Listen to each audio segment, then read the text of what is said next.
আচ্ছা, আহ, হুম, তো হ্যাঁ, তো নেপালের বিষয়টা, এই যে নেপালে যে ঘটনাটা ঘটলো, বাংলাদেশে ঘটনা ঘটলো, বাংলাদেশে ঘটনা ঘটার পরবর্তী কিন্তু ইন্দোনেশিয়াতে একটা ঘটনা এরকম ঘটেছে, সরকার উৎখাত ঘটনা ঘটেছে। তারপরেই ঘটলো কি, না, বাংলাদেশের আগে ঘটেছে শ্রীলঙ্কা, শ্রীলঙ্কা ঘটানোর পরে বাংলাদেশ, বাংলাদেশের পরে ইন্দোনেশিয়া, যদিও এগুলো মুসলিম দেশ, বাংলাদেশ ইন্দোনেশিয়া এগুলো মুসলমান দেশ, তার পরবর্তী নেপাল। এখানে কটা বিষয় খুব লক্ষণীয়, এটা আমাদের বুঝতে হবে। বাংলাদেশে যখন ঘটলো, জঙ্গি তকমা, সন্ত্রাসী তকমা দেওয়া হলো, তারা জামাত বা বিভিন্ন যেসব আছে তাদেরকে সন্ত্রাসী, বা এর মধ্যে যারা ছাত্র জনতা আছে তাদেরকেও সন্ত্রাসী বলে ট্যাগ দেওয়া হয়েছিল। কিন্তু একটা অবাস্তব জিনিস দেখছি, নেপালে কিন্তু কেউ একবার ইউজ করলো না যে সন্ত্রাসী বা ইত্যাদি ইত্যাদি। নেপালের জেনজি প্রজন্ম, মানে ইয়থ, মানে যুব সমাজ, তারাই তো সরকারকে উৎখাত করার করলো, সরকারকে উৎখাত করলো। এবং সেখানে যে সরকারকে শুধু উৎখাত নয়, সরকারের যারা বিভিন্ন, যেটা বিজেপিদের ভাষায় বলে কাউ কর্তা, কার্যকর্তা, না কি কার্যকর্তা, না কারিয়াকর্তা, কারিয়াকর্তা, তো সেই কার্যকর্তাকে পাছায় যা দিল, পাছায় এমন দেওয়া দিল, শুধু মাথায় দেখলাম একটা হেলমেট পরে আছে, আর পিছনে যা দেওয়া হচ্ছে, just wow, wow, wow, wow, wow, সত্যি সুন্দর, মন ভরে গেছে একদম। নেপালে কিন্তু তারা মুসলমান নয়, যারা এই যে করছে, সরকার উৎখাত করছে, তারা কিন্তু মুসলমান নয়, গদি মিডিয়া, ভারতের গদি মিডিয়া, কিছু গদি মিডিয়া গেল দেখলাম, গিয়ে সেখানে খবর করার চেষ্টা করলো। হ্যাঁ, এর মধ্যে আরো কিছু ঘটনা ঘটেছে, যেমন এআই দিয়ে কিছু ভিডিও বানানো হয়েছে, যেটা আর কি করে থাকে, হনু বাহিনীরা করে থাকে, মানে হোয়াটসঅ্যাপ ইউনিভার্সিটির বৈজ্ঞানিকেরা আর কি, মানে কি বলবো, মানে মূত্রখোর, গরুর মূত্রখোরদের কথা বলছি, যেভাবে করে থাকে, এআই দিয়ে অনেক ভিডিও বানিয়েছে। এখানে নেপালের বিষয়টা, সেখানে এত পরিমাণে দুর্নীতি হয়েছে, এত পরিমাণে দুর্নীতি হয়েছে যে মানুষ ক্ষিপ্ত হয়ে গিয়েছে, এবং মূল্যবৃদ্ধি এমন আকাশ ছোঁয়ায় পৌঁছে গেছে, যার জন্য মানুষ আর নিতে পারেনি, মানুষ অস্থির হয়ে গেছে। ভারতে আমরা এখন বর্তমানে কেমন পজিশনে আছি, যদি আমাদের রাজ্যের কথাই বলি, রাজ্যে কেমন আছি আমরা? মাত্র 4-5 বছর আগে যেখানে পটলের কেজি 30 টাকা 40 টাকা ছিল, এখন 80 টাকা 90 টাকা কেজি। যে জিনিসের দাম 40 টাকা 30 টাকা, সেগুলো 100 150, আকাশ ছোঁয়া দাম। সবজি, মানুষ সবজি না খেলে বাঁচবে কিভাবে? নেপালে জিনিসপত্রের দাম এত আকাশ ছোঁয়া হয়ে গিয়েছে যে মানুষ পাগল হয়ে গিয়েছে। শেষ পর্যন্ত তারা একটা, মানে ক্ষোভে, শেষ পর্যন্ত ক্ষোভের মানে বহিঃপ্রকাশ, সরকারি উৎখাত। নেপালে যে ঘটনাটা ঘটেছে, সে থেকে কিন্তু আমাদের দেশের যারা শাসক আছে, তাদের কিন্তু শিক্ষা নেওয়া দরকার এই জায়গা থেকে। যদি জনগণ ক্ষিপ্ত হয়ে যায়, যদিও নেপালের বেশিরভাগ মানুষ হিন্দু, 70-80% তারা হিন্দু, প্লাস আরো অন্য জনগোষ্ঠী আছে যারা আছে, ভারতেও কিন্তু একই বিষয়, 70-80% হিন্দু। এখানে কিন্তু বুঝতে হবে, বর্তমানে ভারতবর্ষের এমন একটা পজিশন নিয়ে এসেছে বিজেপি সরকার তথা মোদী সরকার, মানুষ যে অভিযোগটা জানাবে, সেই কষ্ট ততদূর মানে পৌঁছাবে, অভিযোগটা যে যেখানে গিয়ে ফেলবে, সেখানে পৌঁছানোর জায়গা মানুষকে দেওয়া হচ্ছে না। বিভিন্ন ভাবে তাদেরকে টর্চার, বিভিন্ন মানে এমন একটা সাইকোলজিক্যাল সিস্টেমের মধ্যে ফেলে মানুষকে এমন ভাবে প্রেশারাইজ করা হচ্ছে যে মানুষ ক্ষোভ, জাস্ট ক্ষোভ গুলো রেখে দিয়েছে। মানুষ ধর্মের দোহাই দিয়ে দিয়ে দিয়ে দিয়ে সেই 2014 সাল থেকে ধর্মের দোহাই দিয়ে এই করব সেই করব, ধর্ম ধর্ম খাওয়া, ধর্ম খাও, ধর্ম খাও, এই সেই। আর কিছু হনুবাহিনী আছে, তারা সবসময় মিডিয়ায় আমাদের ভাত রুটির দরকার নেই, আমাদের বিজেপি চাই, বিজেপি চাই, বিজেপি চাই। মানুষ যখন প্রতিবাদ করতে যাচ্ছে তাদেরকে মানে বিভিন্ন ভেবে ইউপিএ ধারা থেকে শুরু করে মানে যেগুলো মানে কি ইলিগাল ভেবে ধারা তাদেরকে দেওয়া হচ্ছে, বিভিন্ন ভাবে কেস দেওয়া হচ্ছে, ভুয়া কেস দেওয়া হচ্ছে, বিভিন্ন ভেবে এমন এমন মানে কেস দেওয়া হচ্ছে যেগুলোর কোনো সোর্স নেই, আউট অফ সোর্স।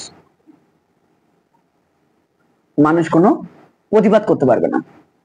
সরকার ভুল করছে, সরকারের বিরুদ্ধে বলা যাবে না। আর যদি মুসলমান হয় সেক্ষেত্রে তো মোটামুটি আর কোনো কথাই নেই, ধরো আর জেলে পুরে দাও, এরকম একটা ইজি হয়ে গেছে বর্তমানে।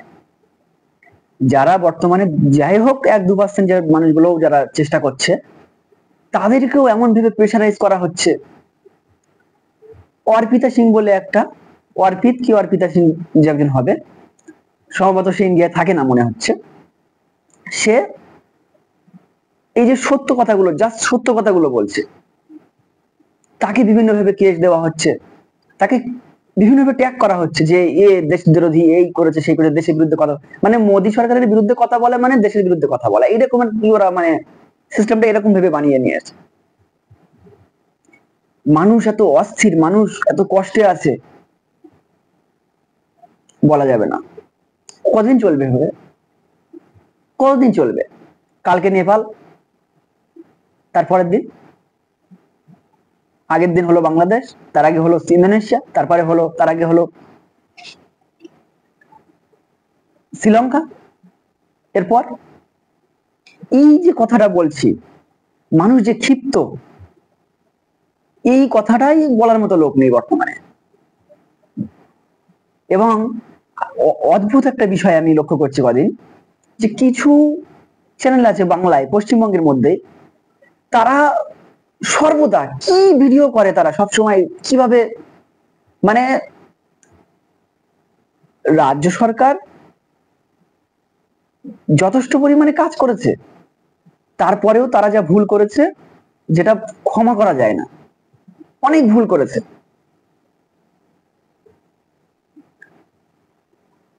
এই কিছু যারা সাংবাদিক আছে, তারা আমি দেখলাম, তারা কেন্দ্র সরকার যে ভুলগুলো করেছে সেগুলো বলছে না, কেন্দ্র সরকার সব ঠিক করেছে, রাজ্য সরকারের ভুল ধরার জন্য তারা পড়ে রয়েছে সবসময়।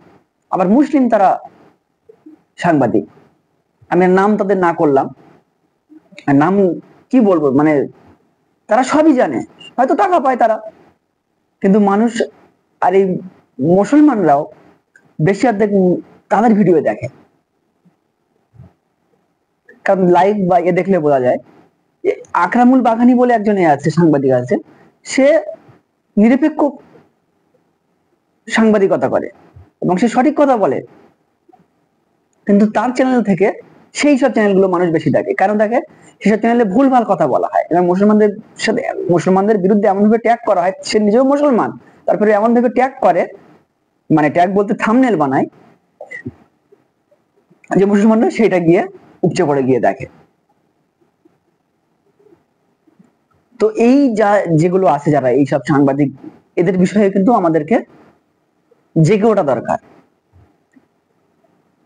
এরা কিন্তু সম্পূর্ণ দালাল খবর করে, দালালি করে, পরিষ্কার বোঝা যাচ্ছে যে এখন মানুষ পাগল হয়ে যাচ্ছে, মানুষ বিধিবস্ত বিভিন্ন ভাবে, এই যে এসআইআর থেকে শুরু করে এর আগে এনআরএ, সিএ, এনআরএস, বিভিন্ন এইভাবে যেসব মানুষ মানে সরকার করেছিল, তারপরে বর্তমানে সার বলে যেটা বিহারে হলো, এইসব নিয়ে মানুষ পুরো একদম নাজেহাল হয়ে আছে। এসব নিয়ে তাদের তাদের চিন্তা ভাবনা নেই। তারা বলছে নাকি এইগুলো সব ঠিক করেছে, ঠিক হচ্ছে, ঠিক হচ্ছে।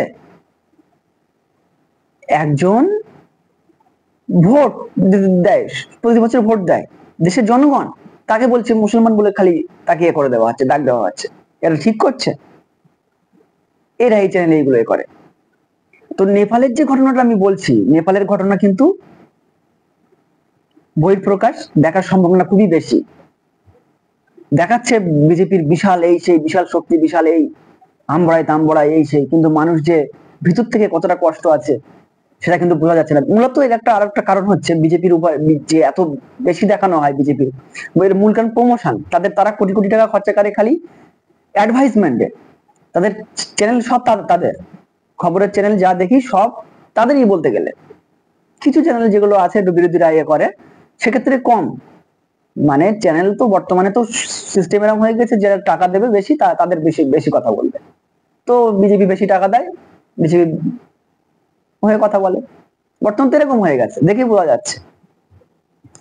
তো নেপালের ঘটনা নিয়ে কিন্তু আমাদের বোঝা দরকার। নেপালও হিন্দুরা বেশি, ভারতেও কিন্তু হিন্দুরা বেশি। ভারত যে খেলাটা খেলে ধর্মীয় বিভিন্ন ভাবে মেরুকরণ করে, এই করে সেই করে, যা দোষ হবে সব মুসলিমদের দোষ, মুসলিম মুসলিম মুসলিম সব মুসলিম, তারা সব ভালো, সব ঘটনা তারা ঘটায়। গুজরাট ফাইল, কই একটা সিনেমা হয় না তো গুজরাট ফাইল নিয়ে? কেন গুজরাট ফাইল নিয়ে সিনেমা দেখা যাচ্ছে না কেন? বেঙ্গল ফাইল নিয়ে তো খুব ভিডিও করা গেছে। শক্তি পাওয়ারে আছে তাই বলে, তাই না? সময় ঘনিয়ে আসছে, মানুষ কিন্তু বয়কট করছে অলরেডি। বেঙ্গল মুভি যে তাদের যতটা মানে ইয়ে হওয়া উচিত ছিল, যতটা মানে ইয়ে নিয়ে করেছে, তো কত কোটি টাকা খরচা করে করেছিল, এবং তারা যে মুড নিয়ে করেছিল, যে যতটা গ্রোথ হওয়ার কথা তার থেকে কিন্তু তারা অনেক রিডিউস হয়ে গেছে, তাদের অত ইয়ে নেই। তো এখান থেকে বোঝা দরকার সেটা।